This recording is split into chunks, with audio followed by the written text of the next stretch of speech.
नमस्कार दोस्तों, ढोल में पुल चैनल में आप सब मित्रों का हृदय से अभिनंदन करता हूँ। दोस्तों, पूरा रामचरितमानस जो गोस्वामी तुलसीदास जी ने लिखा है, पूरा जातिवाद से भरा हुआ है। उसका जो बेस है, जो आधार है, वो जातवाद है।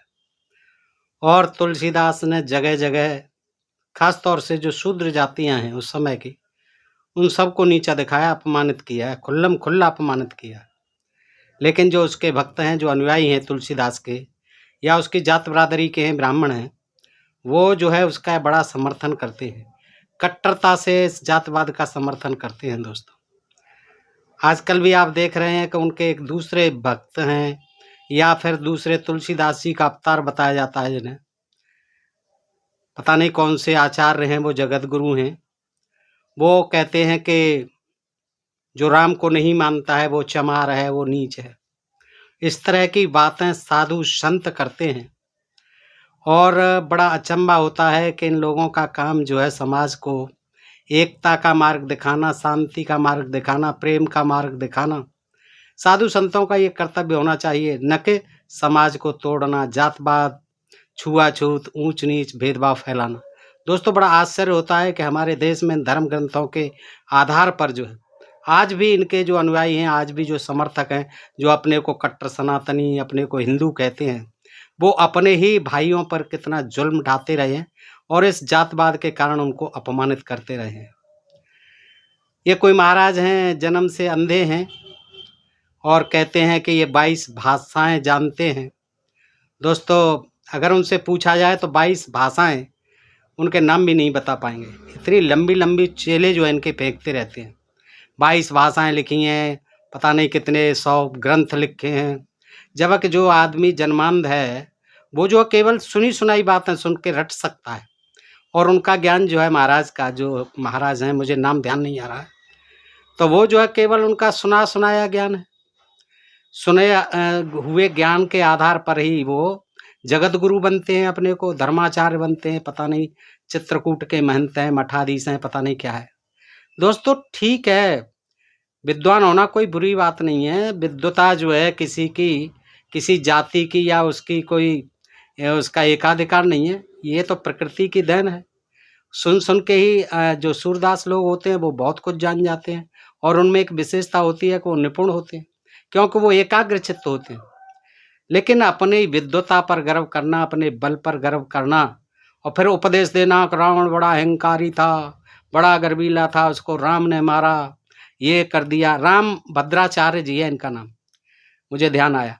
तो राम भद्राचार्य जी जो है बड़े बूढ़े संत हैं, और उनको जो है आँख मीच करके राम भक्ति करनी है, उनको दिखाई देते हैं। और जब तक नेत्र नहीं है तो अंदर आँख बंद करके तो हम भी कल्पना कर सकते हैं, हमें रामचंद्र जी दिख सकते हैं, रावण भी दिख सकते हैं, भगवान बुद्ध भी दिख सकते हैं, भगवान महावीर भी दिख सकते हैं, रामचंद्र जी, लक्ष्मण भी, सीता माता भी दिख सकती हैं, क्योंकि हम कल्पना कर लेते हैं। और ये इतनी नौटंकी करते हैं कि गोद में खिलाएंगे रामलला को, और ये करेंगे वो करेंगे। हंसी आती है, कैसे विद्वान हैं ये लोग। और फिर इस तरह की, ठीक है, उससे हमें कुछ लेना देना नहीं। लेकिन हम जहाँ देश की तरक्की के लिए, देश के विकास के लिए, देश की मजबूती के लिए हम उन चीज़ों का जो विश्वास हैं, धर्म जनित जो अंधविश्वास हैं, पाखंड हैं, हम उनका विरोध करते हैं। तो इनको भी इनका विरोध करना चाहिए। लेकिन चूंकि इनकी तो रोजी रोटी इसी पे, ये पल रहे हैं इसी पे, करना धरना कुछ है नहीं, बस गाल बजाना है, और पढ़े पढ़े जो है अपने को तमाम डिग्रियां धारण कर लेते हैं, पता नहीं कौन से विश्वविद्यालय से ये डिग्री मिलती हैं। दोस्तों, ये बात मैं यूं ही नहीं कह रहा, बड़ी आहत है। एक शूद्र वर्ण जो है, इसकी जनता बहुत आहत है ऐसे साधु संतों से। कैसे साधु संत हैं, भगवा चोला रंग लिया, और भगवान के नाम पर, भक्ति के नाम पर ये समाज को तोड़ने का प्रयास करते हैं। रामचंद्र जी ठीक है, महापुरुष रहे हैं, तो रामचंद्र जी का किसी से कोई बैर थोड़ा है, हमारा क्या बैर है। हमारे भारत में पैदा हुए जितने भी महर्षि हैं, जितने भी महापुरुष हैं, उनके प्रति हम आदर का भाव रखते हैं। किसी के प्रति मतलब बुरा भाव रखने से होता भी क्या। लेकिन यहाँ लोकतंत्र है, संविधान का राज है, हर आदमी को अपनी आस्था रखने का जो है छूट है। उसको जो है किसी तरह की पाबंदी नहीं है कि आप राम मानोगे तो उच्च, और नहीं मानोगे तो तुम नीच कमीने। ये क्या बात होती। चमार कह दिया। चमार तो आप भी हैं महाराज, जो चमड़े से बना है। कह रहे दास चमारा, कौन चाम से न्यारा। तुम साधु संत तो इतना भी नहीं जानते हो। चमार, चमड़ा, मांस और रक्त, इन तीनों से मिलकर के ये सारी सृष्टि बनी हुई है। हाँ, आप कहते हो मैं ब्राह्मण हूँ, ब्राह्मण हूँ, मैं सारे ब्राह्मणों से ऊंचा हूँ। अरे ठीक है, आप सबसे ऊंचे होंगे, बढ़िया बात है, ये ज्ञानी है, आप विद्वान है, लेकिन आप बात तो कम से कम मनुष्यों जैसी करो। ज्ञानी विद्वान होना तो बात की बात है।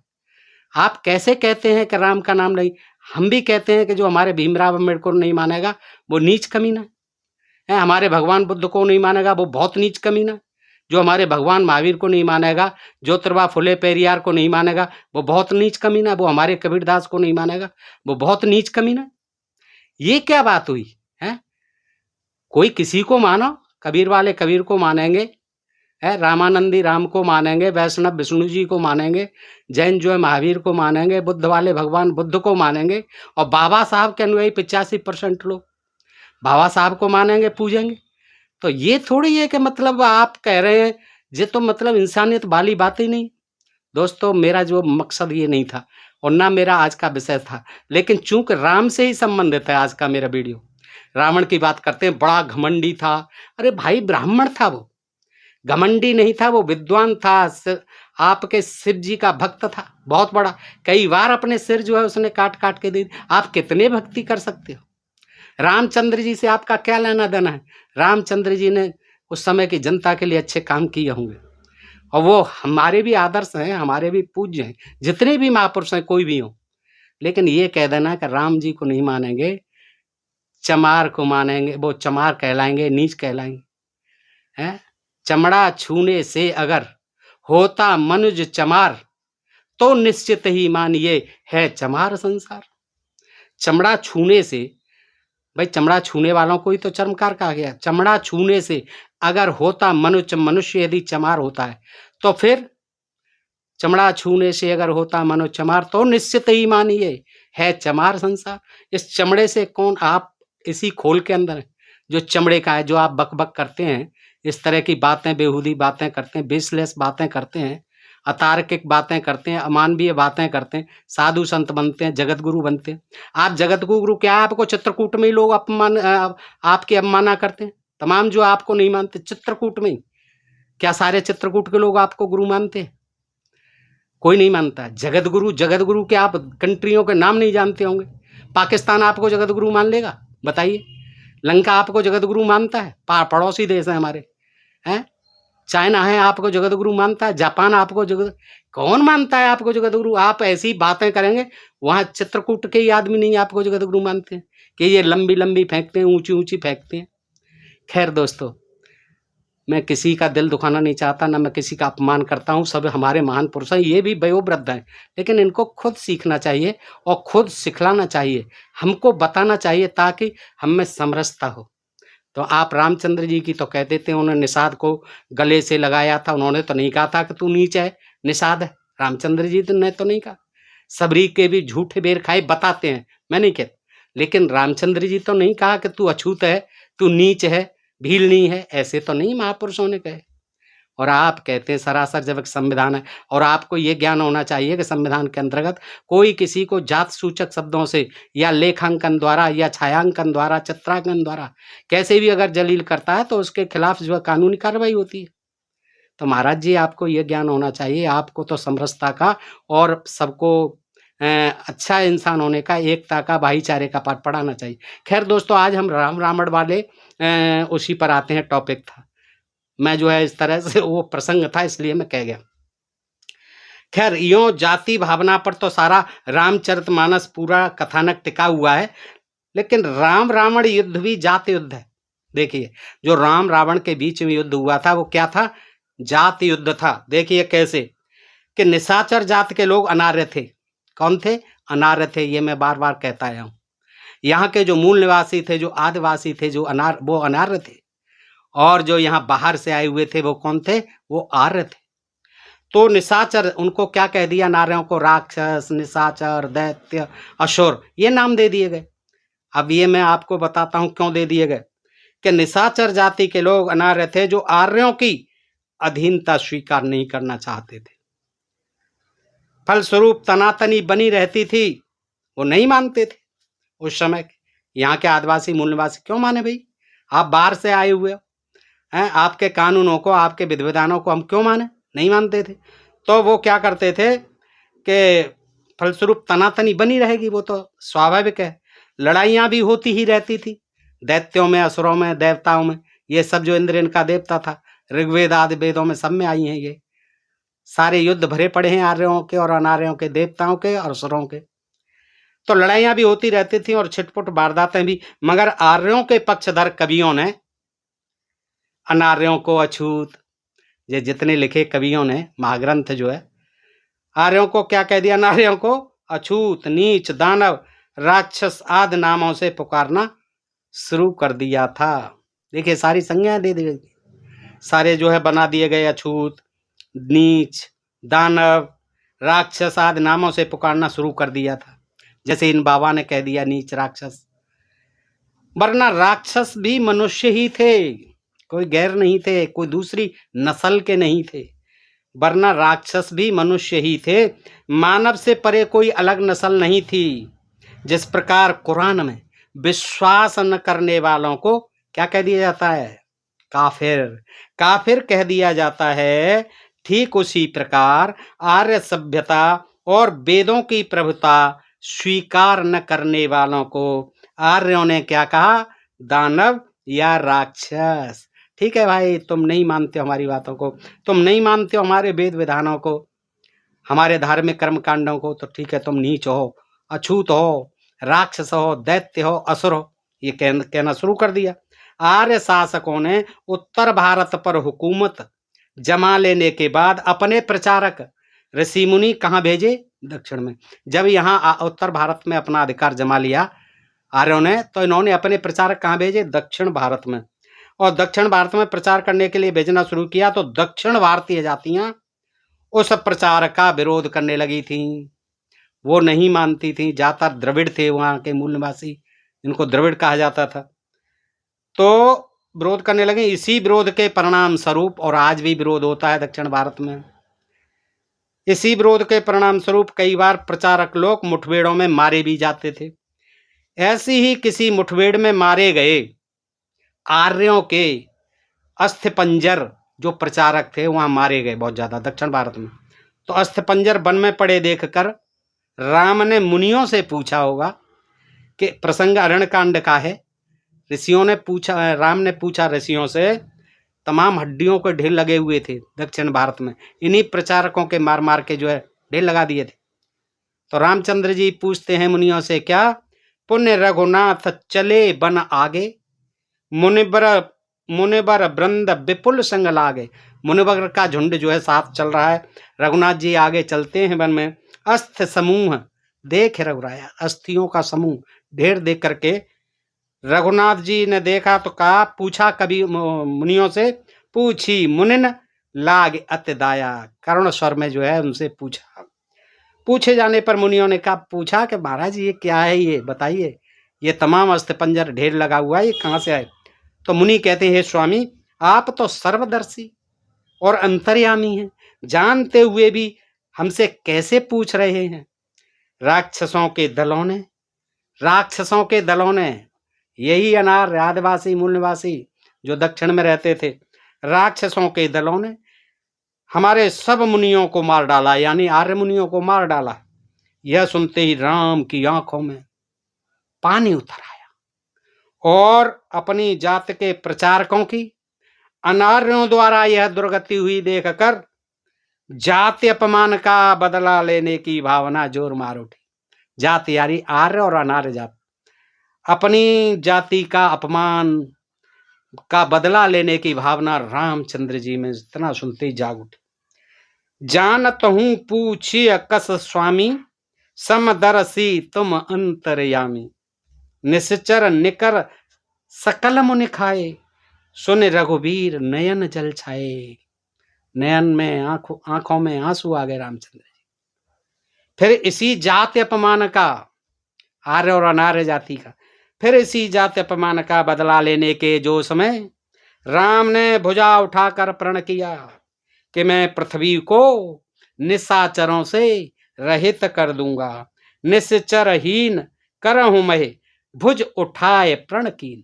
भुजा उठा करके प्रण किया, जैसे परशुराम ने किया कि मैं छत्री से विहून कर दूंगा धरती को, वैसे राम जी ने कहा कि मैं इन अनार्यों से खाली कर दूंगा इस पृथ्वी को। रावण भी इन्हीं निशाचरों में दक्षिण का रहने वाला था, द्रविड़ था, लेकिन था ब्राह्मण।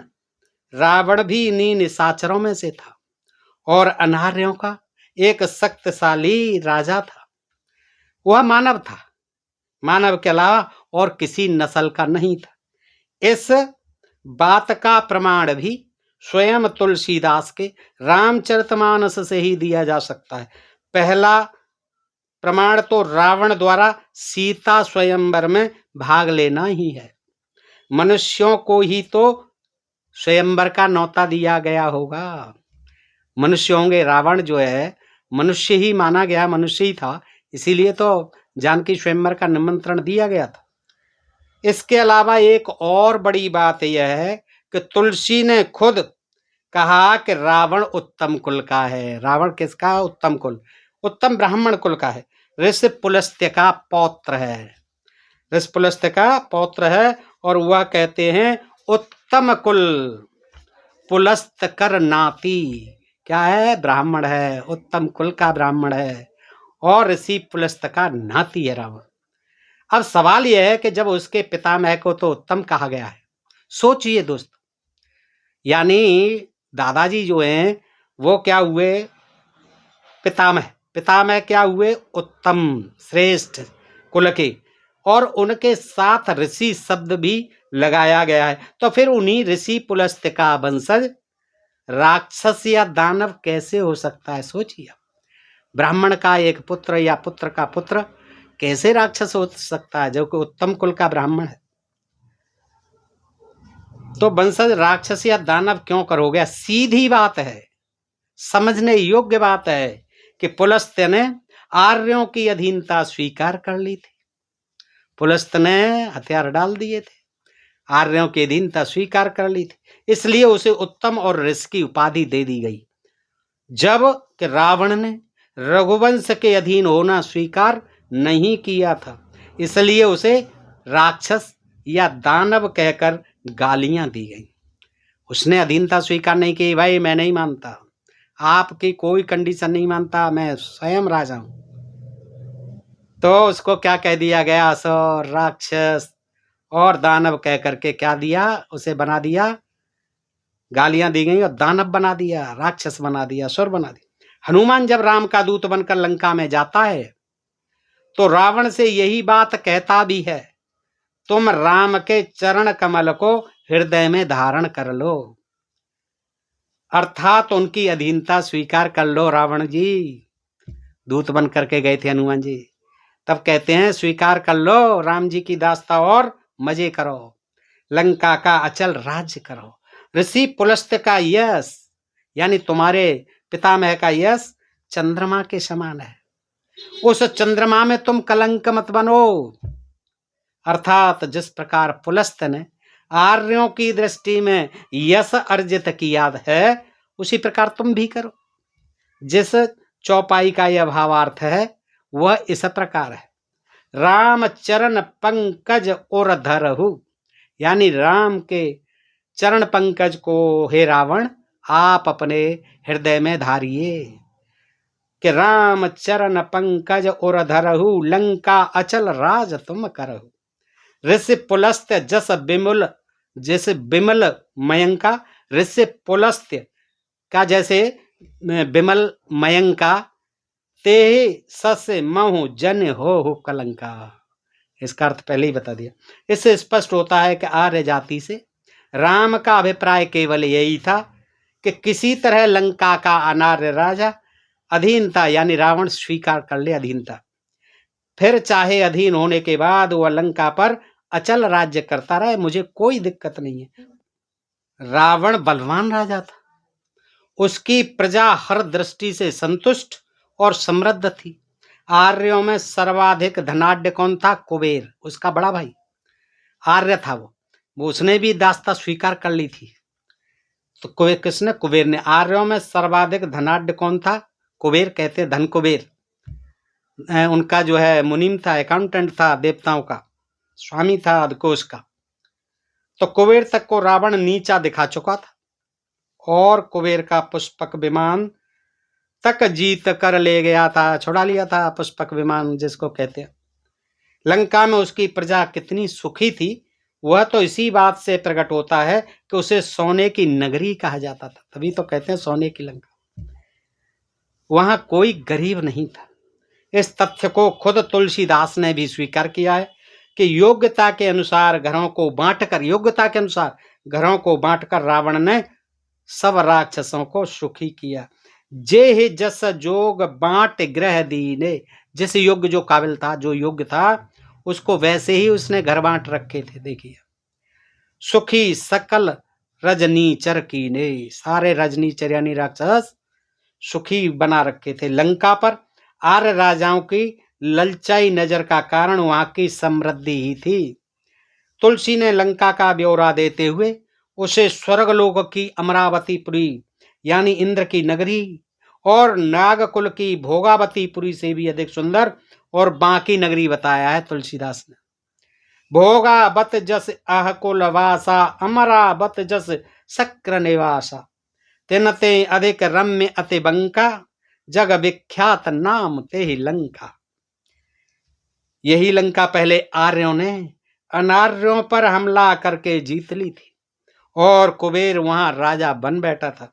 लेकिन बाद में रावण नामक बलवान अनार्य ने सेना संगठित करके अपने पितामहों द्वारा हारा हुआ राज्य फिर से प्राप्त कर लिया था। इस बात के भी प्रमाण के लिए कहीं और जाने की जरूरत नहीं है, रामचरितमानस में ही इसका उल्लेख है। हर प्रताप जय कल्प जो, जात धान पत होय, सूर प्रतापी अतुल बलदल समेत बस सोए। दोस्तों, ये बहुत अच्छी जानकारी मैं आपको हिंदू समाज के पथ भ्रष्टक तुलसीदास, इसके संपादक हैं विश्वनाथ जी। दोस्तों, ये बहुत चर्चित पुस्तक रही और इसने बड़ा हल्ला मचाया था।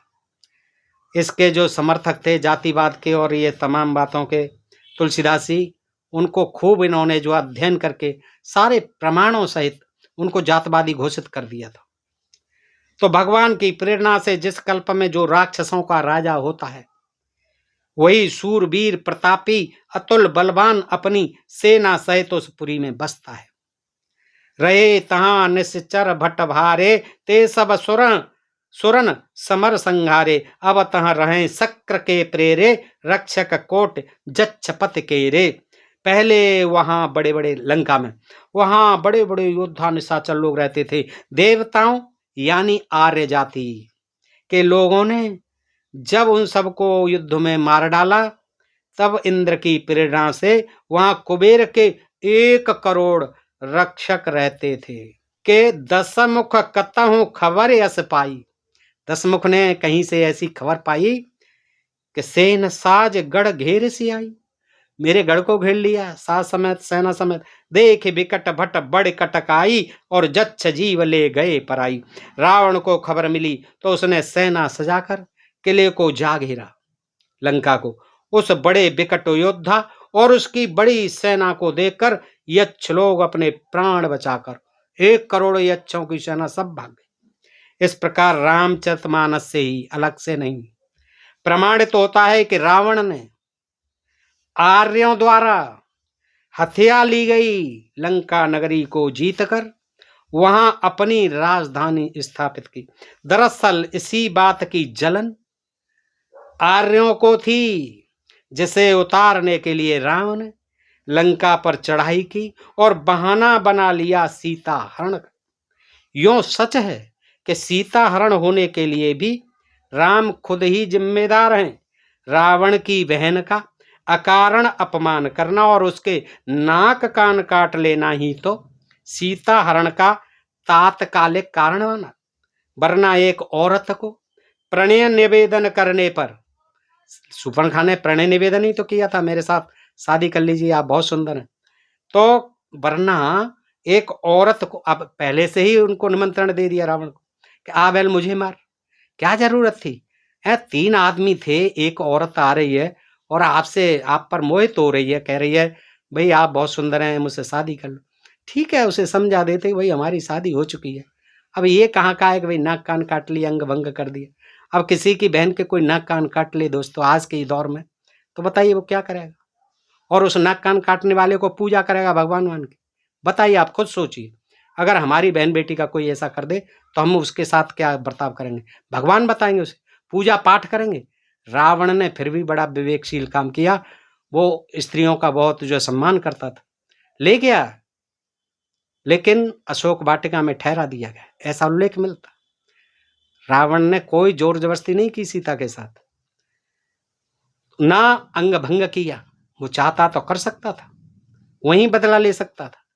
तो सीता हरण का तात्कालिक कारण बना, वरना एक औरत को प्रणय निवेदन करने पर मार मार के अंगहीन कर डालना, अंग भंग कर डालना, कहाँ की मर्यादा थी और कहाँ की बहादुरी?